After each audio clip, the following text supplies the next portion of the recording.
तो hot stocks को लेकर जो है तमाम दर्शकों का बहुत बहुत स्वागत है। इस सेगमेंट में हम लोग आपके पोर्टफोलियो से जुड़े स्टॉक्स की बात करते हैं। यहाँ पे हमारे एक्सपर्ट्स जो हैं आपको बेहतरीन प्रेफरेबल पिक्स बताते हैं यहाँ पे कौन से आपके लिए पिक्स हो सकती है शॉर्ट टर्म के हिसाब से, मिड टर्म के हिसाब से या लॉन्ग टर्म के हिसाब से, उस पर भी चर्चा करेंगे।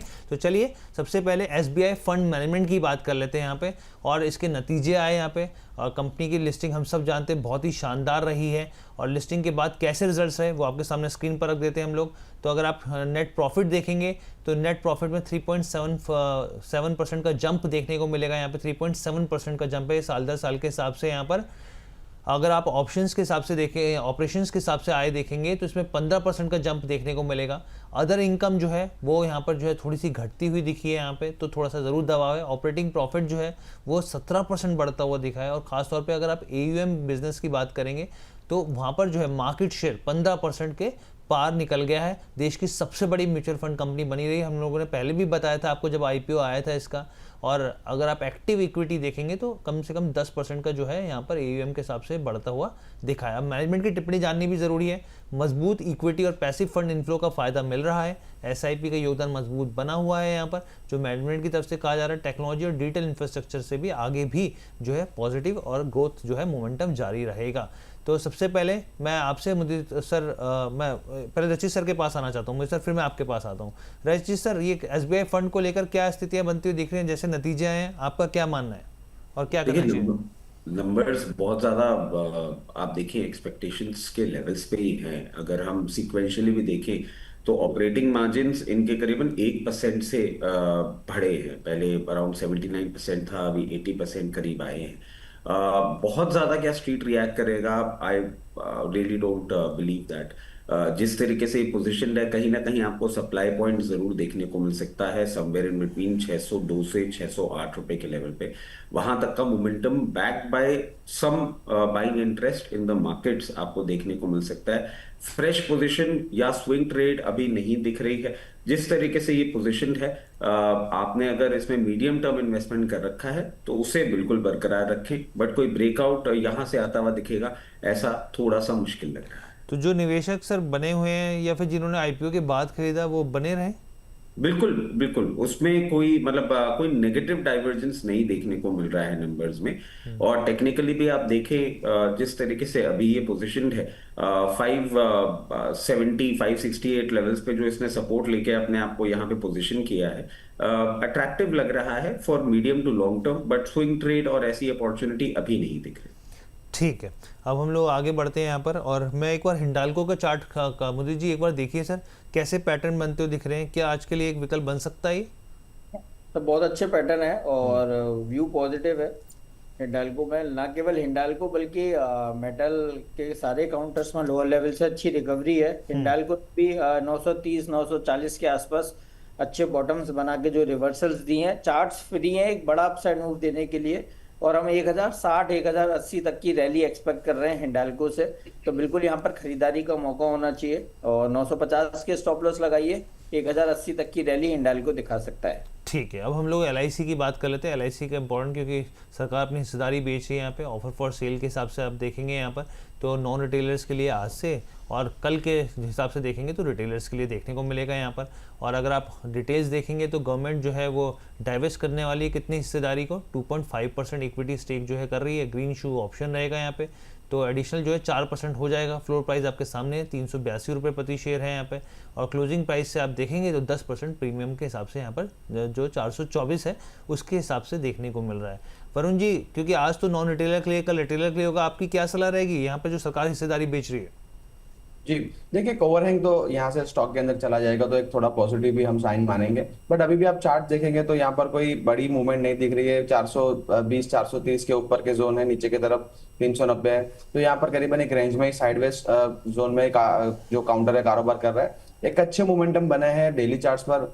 थोड़ा सा आप देखेंगे तो हायर बेस एस्टैब्लिश हुआ है, और मैं 200 SMA करीबन 400 के आसपास वो एस्टैब्लिश यहाँ पर करके यहाँ पर स्टॉक कंसोलिडेट कर रहा है। तो बिल्कुल एक ब्रेकआउट आ सकता है 425 के ऊपर, बट ऊपरी स्तरों पर भी 450 460 के जोन पे एक रेजिस्टेंस भी है, तो काफी शैलो मूवमेंट आ सकती है। अगर कोई गिरावट में 390 के करीब मिलता है तो यहाँ पर एक अच्छा रिस्क रिवॉर्ड यहाँ पर एक्यूमुलेट करना चाहिए। ओवरऑल एक साइडवेज काउंटर ही है। ठीक है, अब हम लोग ईडा के रिजल्ट्स की बात करते हैं और बहुत सारे डिटेल्स की जो पोजीशन है यहाँ पर ईडा के हम लोग नतीजों के बारे में एक बार क्लैरिटी देते हैं अपने दर्शकों को। और अगर आप यहाँ पर देखेंगे तो नंबर्स जो है वो मिले जुले रहे हैं, मुनाफा जो है वो बढ़ता हुआ दिखा है, करीब साल दर साल के हिसाब से देखेंगे तो 37%, ये जो 371 दिख रहा है आपको, नेट प्रॉफिट जो है 37% है। एक बार हम इसको थोड़ा सा और क्लैरिटी से रख देंगे यहाँ पर, तो 37% का जंप है यहाँ पर अगर आप देखेंगे तो। और क्वार्टर ऑन क्वार्टर बेसिस पे देखेंगे तो गिरावट है, 31% के आसपास की जो है गिरावट है। ये आपको जरूर जानना चाहिए कि साल दर साल के हिसाब से बढ़ोतरी है, क्वार्टर ऑन क्वार्टर बेसिस पे दबाव साफ तौर पर दिखा है। ऑपरेशन से आय जो है वो 15% बढ़ती हुई दिखी है साल दर साल के हिसाब से यहाँ पर। और लोन बुक बढ़ने से जो है ब्याज आय में जो है उसमें सुधार देखने को मिला है। टोटल एक्सपेंसेस देखेंगे तो वो ज़रूर बढ़ते हुए दिखेंगे, करीब 1800 करोड़, जबकि पिछले साल 1300 करोड़ के आसपास थे यहाँ पर। इसके अलावा अगर आप प्रोविजन की बात करेंगे, इम्पेयरमेंट की बात करेंगे, वो भी बढ़ती हुई दिखी है। एसेट क्वालिटी में सुधार देखने को मिला है, जो ईडा के रिजल्ट जो अब तक मैंने पढ़े हैं यहाँ पर। अब मैं आना चाहूँगा रचित सर के पास। रचित सर, इन रिजल्ट्स को कैसे देखा जाए? और बहुत सारे निवेशक सर परेशान है ईडा को लेकर, एक लंबा अरसा हो गया सर, क्या सलाह रहेगी सर? देखिए, after these results again I will reiterate कि क्या कुछ बदलाव आपको बहुत ज्यादा देखने को मिलेगा? नहीं, ऐसा नहीं लगता है। और आप देखिए, मतलब निवेशक ऑफ कोर्स परेशान हैं। करीबन 17% का इसने नेगेटिव रिटर्न दिया है ईयर ऑन ईयर बेसिस पे। और अगर हम देखें सीक्वेंशियली इसमें, तो आपको ऑपरेटिंग मार्जिन जरूर थोड़े से इंप्रूव होते हुए दिखेंगे, प्रॉफिट्स भी थोड़े से इंप्रूव होते हुए दिखेंगे।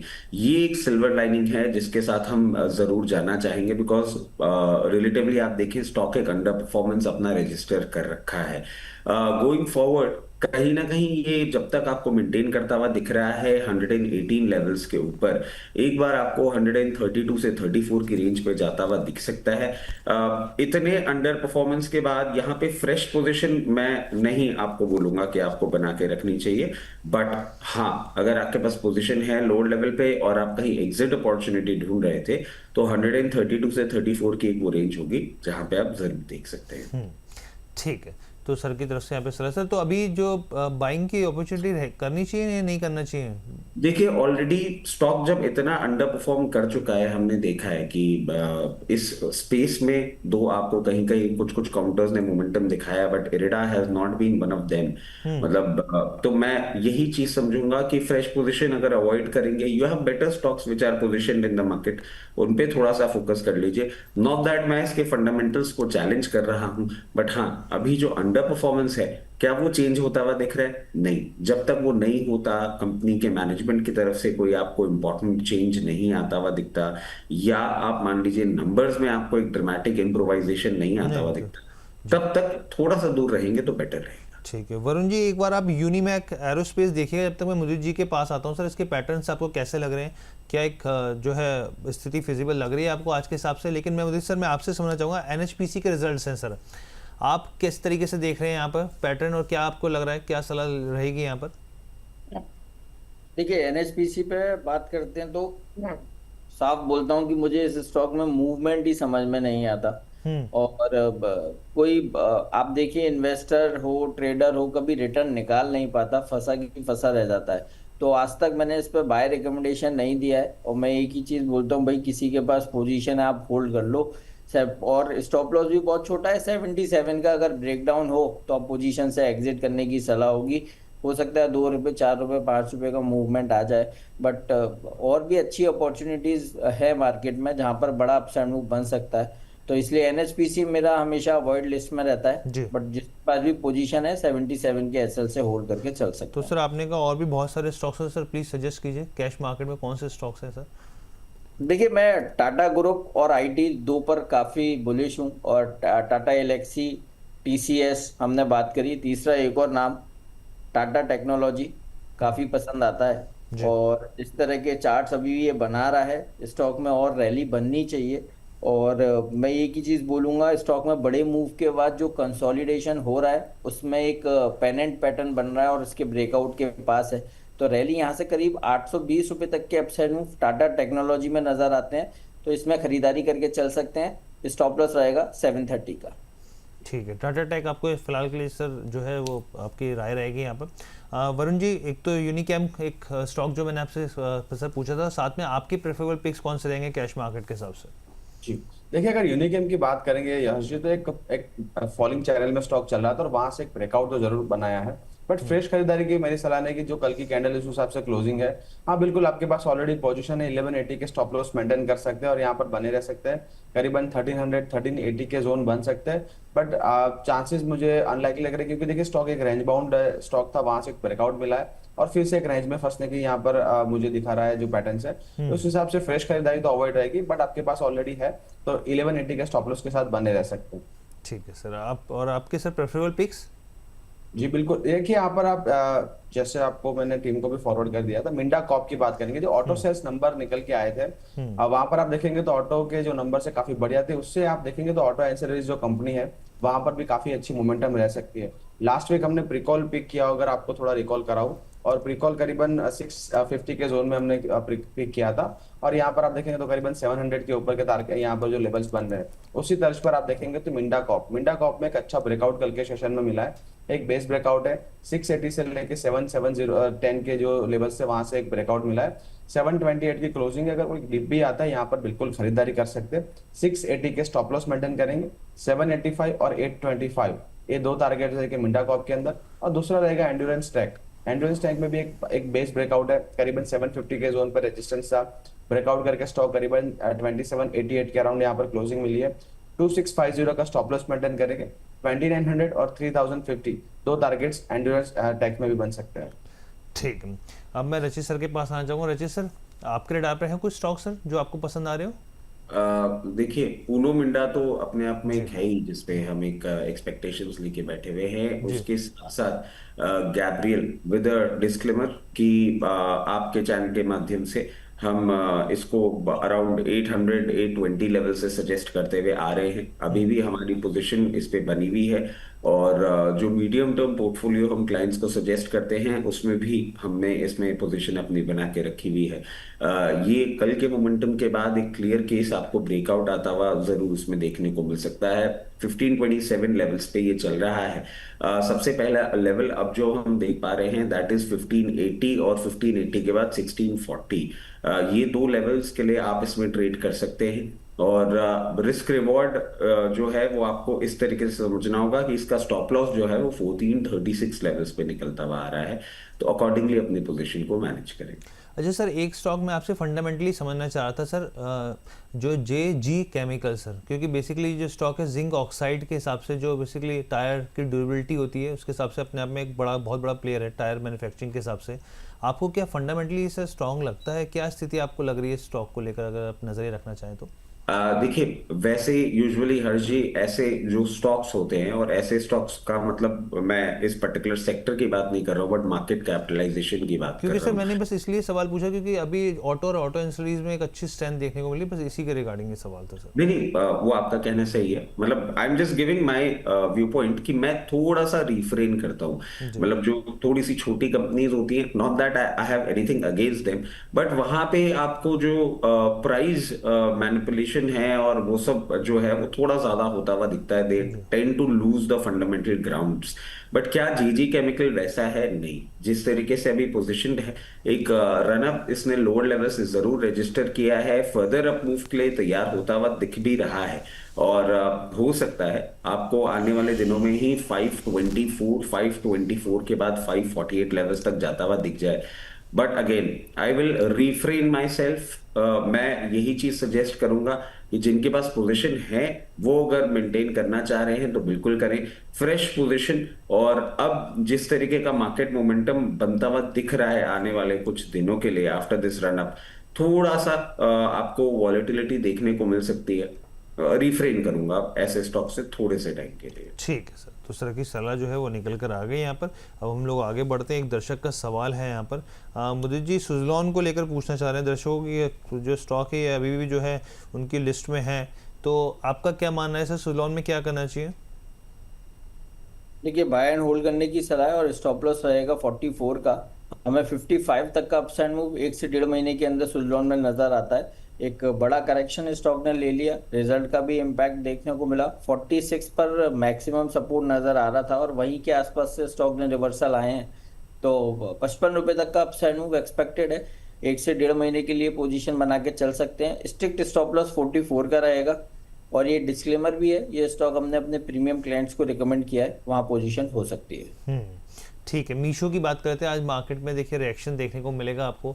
1900 करोड़ की ब्लॉक डील की संभावना स्थिति दिख रही है। पीक एक्सवी पार्टनर्स जो हैं और साथ में जो एलिवेशन कैपिटल है वो हिस्सेदारी जो है वो बेच रहे हैं यहाँ पर, और ब्लॉक डील के जरिए करीब 2.3% हिस्सेदारी बिकने की संभावना दिख रही है। संभावित फ्लोर प्राइस जो है वो करीब 182 रुपये प्रति शेयर के आसपास है। करीब 10-10.5 करोड़ शेयरों का जो है ये सौदा होता हुआ दिख सकता है यहाँ पर।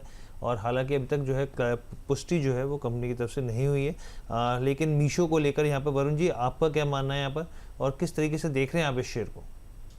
जी देखिए, मुझे तो पॉजिटिव पैटर्न्स लग रहे हैं। देखिए स्टॉक में एक बड़ी गिरावट थी, करीबन आप देखेंगे तो अप्रैल 2026 के बाद करीबन 160 के जोन बने थे, उसके बाद एक हायर बेस एस्टैब्लिश किया करीबन 180 के आसपास, और अब on a verge of breakout 195 196 के जोन अगर यहाँ पर कंफर्टेबली क्रॉस करता है तो स्टॉक 220 230 के जोन के लिए जाने के लिए तैयार है, और वहां पर एक बार रिवैल्यूएट करेंगे, क्योंकि देखिए न्यू एज कंपनीज के अंदर आप देखेंगे तो एक अच्छी मोमेंटम बन रही है। और यहाँ पर मीशो के अंदर आप कल की कैंडल आप देखेंगे तो काफी बढ़िया वॉल्यूम के साथ एक अच्छा क्लोजिंग मिला है, और यहाँ पर जैसे 195 के ऊपर क्लोजिंग मिलती है एक ब्रेकआउट कंफर्म होगा। साथ ही में जैसे आपने ब्लॉक डील बताया वो ओवरहैंग भी निकलता है यहाँ पर दिख रहा है, तो यहाँ पर एक पॉजिटिव पैटर्न्स बन रहे हैं, और यहाँ पर लग रहा है कि अगर बाय ऑन डीप करना है तो भी कर सकते हैं। 180 के अराउंड स्टॉप लॉस जो आपका रहेगा 165 के अराउंड आप रख सकते हैं। ठीक है, तो यहाँ पर जो है वो सलाह निकल के आ रही है। एक दर्शक जो है वो राजू जी ओला इलेक्ट्रिक के ऊपर जानना चाह रहे हैं। सर के पास आऊँ रचित सर ओला इलेक्ट्रिक को लेकर सर? ये व्यू पॉइंट सब जानते हैं, बोनस परिवार के सदस्य तो मैं ओला पे रिफ्रेन करूंगा, क्योंकि हो सकता है कभी अग्रवाल साहब उठवा दे मुझे तो अच्छा नहीं लगेगा मेरे को भी, तो मैं अवॉइड करूंगा इस चलिए, लेकिन आपने सर जो बियर्ड ट्रिम करवाई है ना वो बहुत ही बढ़िया करवाई है सर। एकदम स्क्रीन पर देखिए 4 विंडो, लेकिन उसके बावजूद एकदम क्लैरिटी से सर एकदम दिख रही है, एकदम शार्प।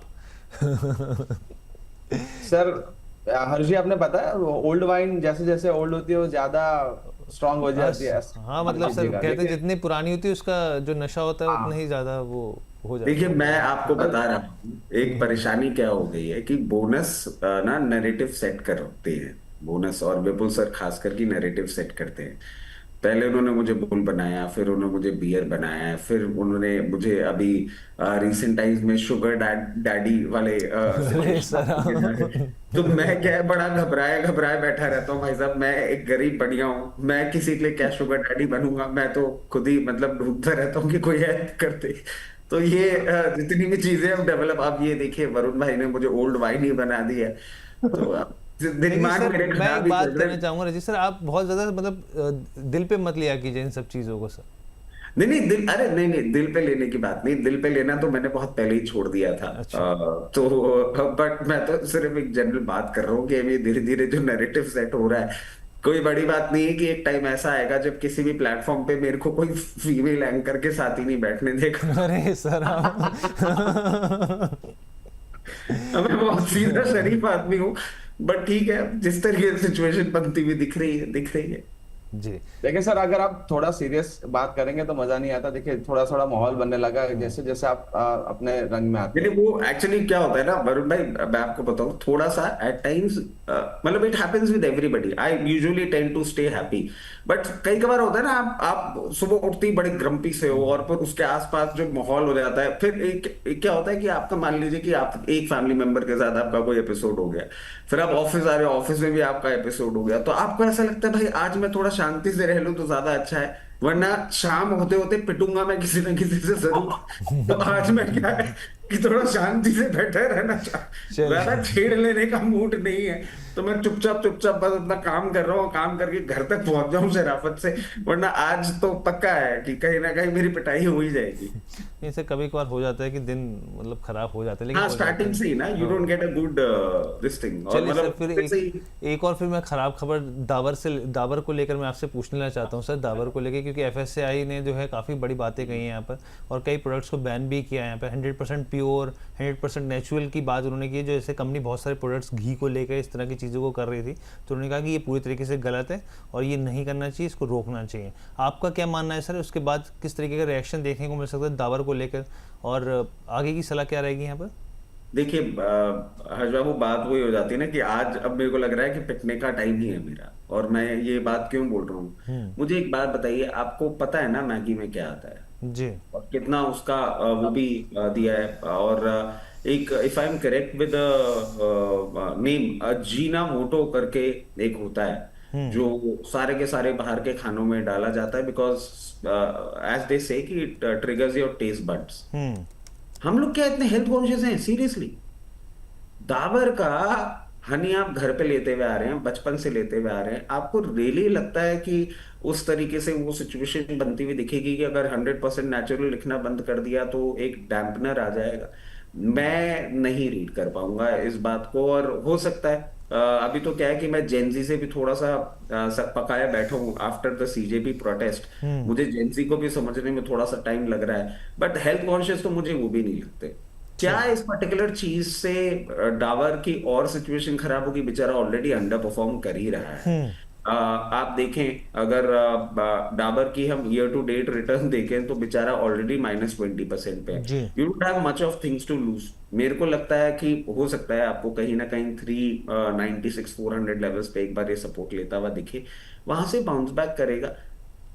कुछ ठीक, बदलने वाला कुछ नहीं है। बदलने और वाला नहीं। ये इतनी बड़ी जनता है ना, इस जनता को ये छोटी छोटी बातों पे कोई फर्क नहीं पड़ता। You always have the consumers buying the products. ठीक है सर, एक और मैं सवाल लेना चाहूँगा, एक दर्शक का है ग्रो करके। मुझे सर ग्रो में क्या करना चाहिए? कह रहे हैं सर मैंने 160 पे बाइंग कर रखी है, प्लीज़ सजेस्ट कीजिए क्या सलाह रहेगी सर? बल्कि 2-3 दर्शकों का सवाल है यहाँ पर। तो देखिए बहुत ज़्यादा करेक्शन नहीं है और मैक्सिमम 184 182 तक डाउनसाइड हो सकती है, तो बिल्कुल अभी और बने रह सकते हैं। 160 रुपये की तो अच्छी बाइंग है, तो 182 के एसएल से बने रहने की सलाह है। बाउंस बैक आ सकता है और उसमें 205 210 तक के अपसाइड मूव दिखाएगा, क्योंकि पहले भी स्टॉक ने 187 188 से एक सपोर्ट लिया और उसके बाद 220 तक की रैली दिखाई है। ऐसा 2 बार देखने को मिला है, तो अभी भी चांसेस यही हैं। 182 के एसएल से आप बने रह सकते हैं, कोई बहुत ज़्यादा करेक्शन एक्सपेक्टेड नहीं है और 210 215 तक का अपसाइड मूव एक्सपेक्टेड है।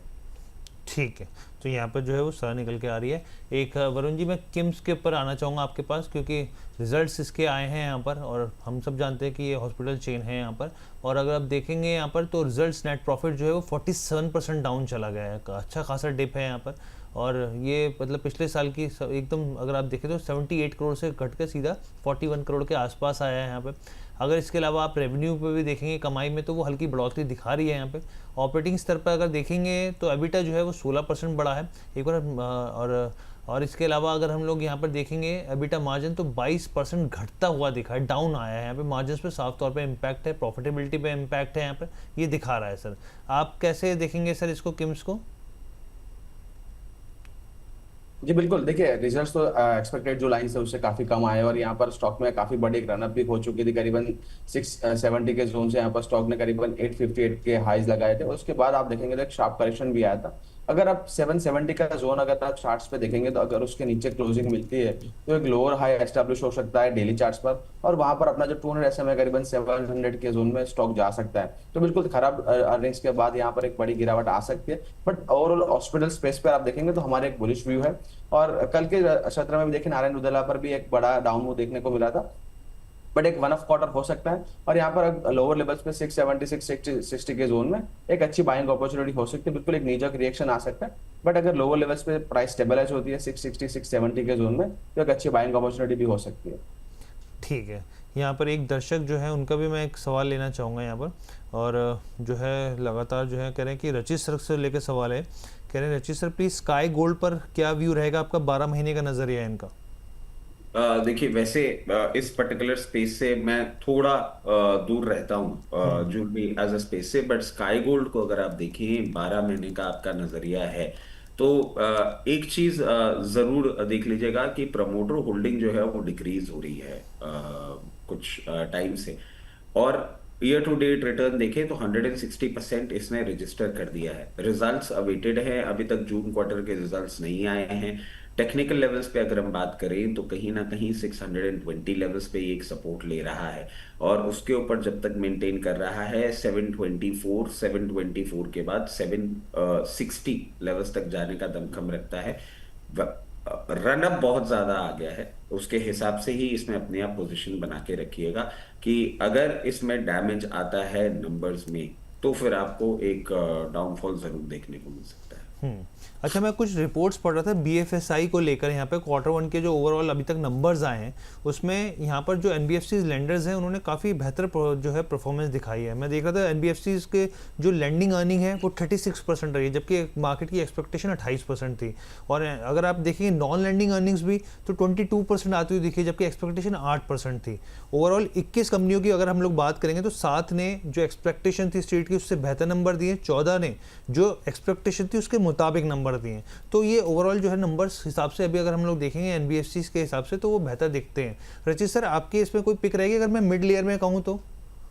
देखिए, मेरे को आप एक चीज मैं जरूर ऐड करना चाहूंगा। शायद ये सवाल मेरे पास ऐसा क्यों आ रहे हैं, मुझे यही लग रहा है आज दिन खराब ही है। क्यों? क्योंकि मेरा थोड़ा सा व्यू पॉइंट जो है ना वो अलग है इस बात को लेके। जी। और आप ये बैंकिंग स्पेस में प्राइवेट बैंक्स जिस तरीके से अंडर परफॉर्म कर रहे हैं, because they have their own set of due diligence which is there in the system. NBFC का इतना अपटिक आना कहीं ना कहीं ये इंडिकेट कर रहा है कि जो बैंक से लेंडिंग नहीं कर पा रहे हैं वो एनबीएफसी से लेंडिंग की ओर जा रहे हैं। और ये इन अ सेंस ऑफ वीकनेस ज्यादा रिफ्लेक्ट करता है। अगर आप इकोनॉमिक पॉइंट ऑफ व्यू से देखें सारी सिचुएशन को, इकोनॉमिक के लिए बहुत अच्छा नहीं है। और ये आपने एक क्वार्टर में देखा है एनबीएफसी में। आप देखें कि जब सडन चेंज आता है और मार्केट में फंड फ्लो का कंस्ट्रेंट आता है तो एनपीएस भी बहुत ज्यादा हिट करते हैं। इस पॉइंट को जरूर कंसिडर करते हुए चलिएगा, क्योंकि यूजुअली जो लेंडर्स होते हैं उनका प्रोफाइल बहुत ज्यादा अट्रैक्टिव नहीं होता है when we talk about NBFCs.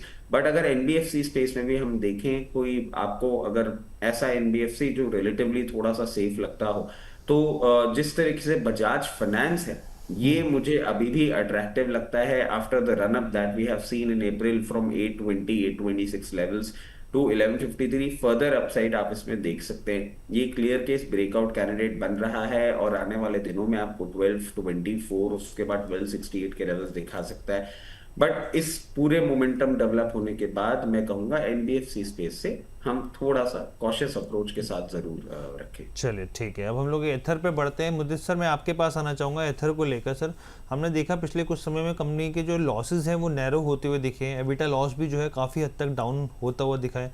जो ग्रॉस मार्जिन्स हैं उसमें काफ़ी हद तक सुधार आता हुआ दिखा है। आप इस स्टॉक को कैसे देखें? पिछले कुछ समय में काफ़ी रनअप दिखाया है सर, अभी भी इसमें आपको लग रहा है कि रफ्तार बाकी है? बिल्कुल, देखिए अभी भी रफ्तार बाकी है और हो सकता है एक डिप देखने को मिले और डिप में कहीं भी 1220 1230 के आसपास आ जाए, तो वहां पर फ्रेश लॉन्ग करने की सलाह होगी। और यहाँ भी कोई रिस्क लेके खरीदना चाहता है, देखिए टाइम होराइजन थोड़ा सा बड़ा रखना पड़ेगा और 1500 रुपए तक की रैली एक्सपेक्टेड है स्टॉक से। कंटिन्यूस रैली में ही है ये स्टॉक और हेल्दी करेक्शन लेता है, डेली सुपर ट्रेंड को सपोर्ट लेकर फिर बाइंग देखने को मिलती है। और ऐसा लगता है कि एक डिप यहाँ से देखने को मिल सकता है, 1230 के आसपास आए, फ्रेश लॉन्ग करने की सलाह होगी। 1180 के स्टॉप लॉस के साथ 1500 तक के अपसाइड मूव 2 से 3 महीने के अंदर देखने को मिल सकते हैं। ठीक है, तो अब हम लोग यहाँ पे देखिए जो राय निकल के, अच्छा दर्शक ये कह रहे हैं ओला के ऊपर राय नहीं लिया आपने। अब चलिए वरुण सर, एक बार ओला के ऊपर प्लीज सजेस्ट कर दीजिए, आपका क्या मानना है यहाँ पर?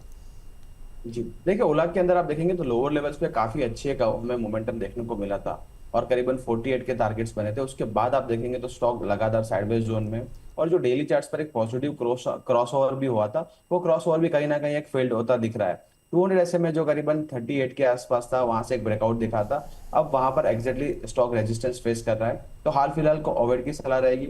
अगर आपके पास लंबी अवधि तक पोजीशन है तो टेक्निकली बिल्कुल प्योरली बात कर रहे हैं 35 के क्लोजिंग बेसिस पे स्टॉप लॉस मेंटेन करेंगे। ऊपरी स्तरों पर करीबन 40 और 42 का जो जोन है वहां से रेजिस्टेंस हमें आता दिख रहा है। ठीक है, तो सर की तरफ से जो है ये राय निकल कर आ रही है।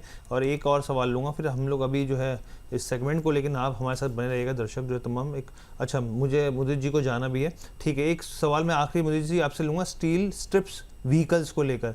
एक दर्शक हैं वो जानना चाह रहे हैं यहाँ पर और कह रहे हैं कि इन्होंने जो है 1500 शेयर ले रखे 307 के भाव पर, क्या करना चाहिए?